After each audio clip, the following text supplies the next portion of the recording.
60 yaşta beni yakıp yanırıptın. Teyyenleyip başıma ağır derdi sen salıptın. Ağlama deyip bugün yanan oldu söndürüptün. Menin yaş yüreğimin ağlasını bilsene yar. Ağlama deyip bugün yanan oldu söndürüptün. Menin yaş yüreğimin ağlasını bilsene yar. Yine de düşmanı öykü yere gelsene yar.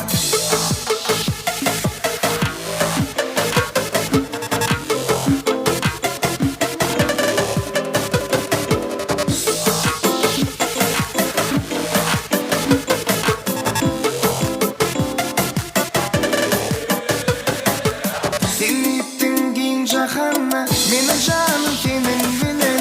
Arzum çekeme